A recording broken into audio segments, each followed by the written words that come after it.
Bonjour à tous, dans cette nouvelle vidéo, je vais vous parler de la réussite financière.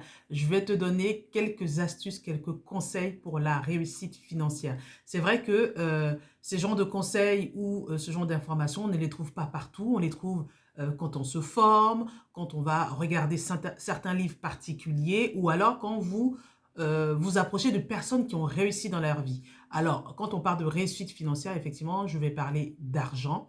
Mais après, encore une fois, c'est vous qui décidez le montant que vous désirez avoir, si c'est du patrimoine immobilier, si c'est des investissements, si c'est de l'entrepreneuriat, peu importe, mais c'est vous qui décidez quels sont les critères de votre réussite financière. Personne ne peut vous influencer parce que tout dépend du contexte, tout dépend de la culture, tout dépend de ce que vous voulez, de votre motivation. Et encore une fois, c'est vous qui décidez. Et la réussite financière, elle n'est pas, on ne peut pas la dupliquer. C'est-à-dire que même si une personne, on va prendre des exemples de personnes qui ont réussi énormément, on ne pourra pas copier exactement la même chose. C'est-à-dire qu'effectivement, on va prendre certaines habitudes, on va prendre des conseils, on va prendre des informations qu'ils ont données et on va essayer de les personnaliser à notre façon parce qu'on ne vit pas tous pareil, on ne vit pas tous dans les mêmes endroits, on n'a pas la même culture, on n'a pas tous les mêmes freins et tous les mêmes fausses croyances. Donc, c'est important de toujours adapter en fonction de soi, en fonction de ce qu'on est aujourd'hui, parce qu'on est différent, tout simplement. Alors, bienvenue sur ma chaîne. Moi, je suis Patricia Touré. Je suis investisseur immobilier, je suis entrepreneur, je suis mère, je suis salariée et je suis épouse. Et sur cette chaîne, je te parle de couple, je te parle de famille, je te parle d'entrepreneuriat, je te parle de mindset et je te parle d'immobilier qui est ma passion. Alors, donc, n'hésite pas à t'abonner tout simplement, activer la cloche de notification et à partager autour de toi parce que je pense que ça peut aider beaucoup de personnes. C'est peut-être des astuces ou peut-être des informations, des conseils qu'on ne t'a pas donné ou que tu n'as pas forcément trouvé ailleurs. Alors, je vais te donner aujourd'hui, selon moi et selon les informations que j'ai prises autour de moi, 5 conseils qui peuvent t'aider dans ta réussite financière. Alors, le premier conseil, c'est de ne pas gaspiller ton temps. Oui, tout à fait. Ne pas gaspiller ton temps. Parce qu'on a l'impression que quand on est, surtout quand on est jeune, qu'on a le temps devant nous, qu'on voilà, on est capable de tout faire, tout en même temps ou quoi que ce soit, on a des grands projets. Et puis, on se dit, bon, comme j'ai le temps, bah voilà, je prends mon temps tranquillement au fur et à mesure, au fur et à mesure. Et quand on arrive dans la quarantaine, cinquantaine, soixantaine, on se rend compte que quand on regarde derrière, on se dit, ah, je crois que j'ai pris trop mon temps. C'est vrai que quand on prend en maturité, je vais dire ça comme ça, quand on prend en maturité et en expérience, on se rend compte que la denrée, en tout cas l'une des denrées les plus rares que l'on a, c'est le temps. Le temps, parce que c'est vrai que le temps, on va le gaspiller ou on va le mettre peut-être à travailler, si on est salarié, si on fait des investissements, on va le mettre à faire plein de choses, mais pas le passer à des choses qui nous font vraiment rêver, à des choses qui nous font vraiment kiffer. Est-ce que tu passes assez de temps avec ta famille? Parce que ça, c'est un beau projet de vouloir passer du temps avec sa fille, avec sa famille, de vouloir voyager, de pouvoir explorer d'autres mondes, enfin quand je dis d'autres mondes, d'autres pays, d'autres cultures, de connaître d'autres personnes. Toutes ces choses-là, quelquefois, on n'a pas le temps de les faire. Aller rendre visite à sa famille, tout simplement, ou quoi que ce soit. Et on va passer son temps à faire d'autres choses. Donc, c'est vraiment important de ne pas gaspiller de votre temps, de pouvoir justement avoir des visions et de pouvoir se donner des objectifs. J'ai fait plein de vidéos dessus sur les objectifs, donc n'hésitez pas à aller la voir. C'est important de se donner ces objectifs-là parce que c'est ça qui va vous permettre, effectivement, de temps en temps, vous allez vous amuser, mais de garder le cap. C'est surtout ça. Ne pas perdre son temps et garder le cap. Et deuxième conseil que je vous donne, c'est ne vivez pas au-dessus de vos moyens. Moi, je me rappelle quand j'étais jeune, tout ce que je gagnais comme argent, bah, je le dépensais. Bon, quand j'avais pas d'argent, bon, je faisais pas grand-chose puisque je n'avais plus d'argent. Mais quand j'ai commencé à avoir une carte de crédit, eh ben, je dépensais plus que ce que je gagnais. À un moment donné, j'ai été dans les problèmes. D'ailleurs, je l'ai raconté dans une vidéo que j'ai fait où je parlais des finances, comment gérer les finances. Je revenais des États-Unis, j'avais dépensé beaucoup plus que ce que j'avais en fait.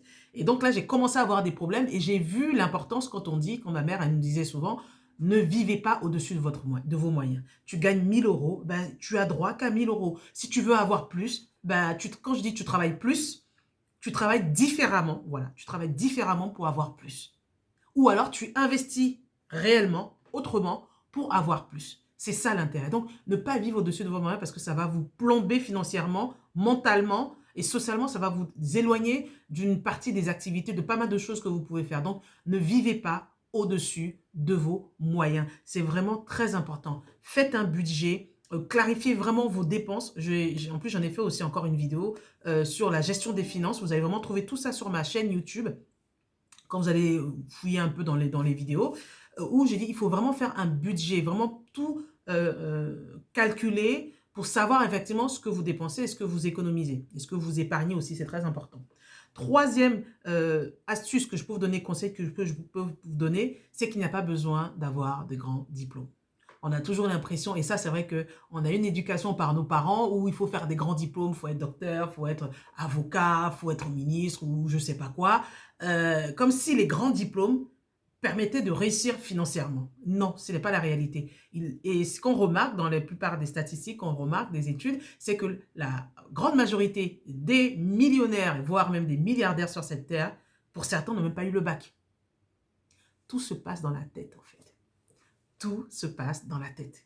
Donc, il n'y a pas forcément, si tu n'as pas eu de grand diplôme et que tu t'es arrêté, je ne sais pas, même en troisième, il ne faut pas se culpabiliser ou se frustrer par rapport à ça. C'est la tête qui fait la différence. C'est la façon dont tu t'imagines, la façon dont tu te vois, la façon dont tu appréhendes et que tu connais tes qualités, ta persévérance, tout ce qui fait toi. C'est ça qui va faire la différence. Ce n'est pas le diplôme qui va faire la différence. Tu vas trouver des gens qui ont bac plus 15 et qui vont faire des métiers peut-être auxquels leur diplôme n'était pas destiné.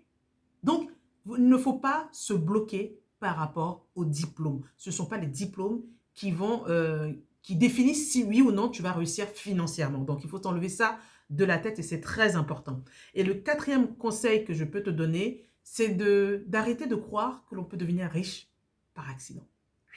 Il faut arrêter de croire qu'on peut devenir riche comme ça, par accident ou juste parce que tu as posté une vidéo ou juste parce que tu as fait des photos avec telle personne ou parce que tu connais quelqu'un qui connaît une star. Non, il faut arrêter ça. Et c'est vrai que avec la génération d'aujourd'hui et les réseaux sociaux, on a l'impression qu'il suffit juste de poster une vidéo, je ne sais pas, sur TikTok, sur Facebook ou quoi que ce soit, et bim, tu réussis.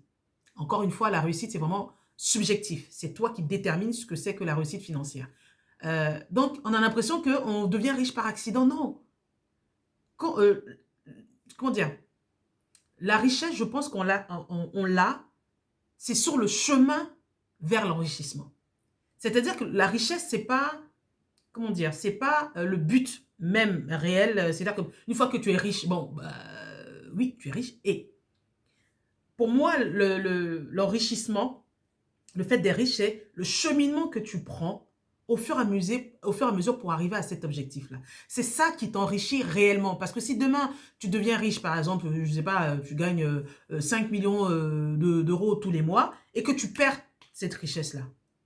Le riche qui a vraiment cheminé, qui est vraiment passé à l'épreuve de ce chemin-là, saura refaire son chemin. Il va dire, bah, j'ai perdu mes 5 millions, j'ai plus mon entreprise, j'ai tout perdu. Mais c'est pas grave, je repars à zéro. Parce qu'il connaît le cheminement, parce qu'il sait comment on le fait. Alors que celui qui devient riche du jour au lendemain, par exemple, qui gagne au loto, bon, c'est prouvé hein, que la plupart des gens qui gagnent au loto, de toute façon, ils perdent, au bout d'un an, ils perdent leur argent. Donc ça, c'est vraiment important d'enlever ça de ta tête. Et cinquième et dernier truc, c'est que l'entrepreneuriat est une des voies royales pour s'enrichir. Entrepreneuriat, que ce soit en e-commerce, que ce soit dans la vie réelle ou que ce soit dans l'investissement, c'est la voie royale pour avoir une réussite financière. Donc voilà ce que je vais te partager. J'espère que cette vidéo t'aura plu. N'hésite pas à la partager, n'hésite pas à t'abonner et à mettre un pouce bleu. N'hésite pas à regarder toutes mes vidéos, je parle de budget, je parle de gestion de finances, je parle des épreuves, je parle de beaucoup de choses. Donc, n'hésite pas à partager. On se dit à très bientôt. Au revoir.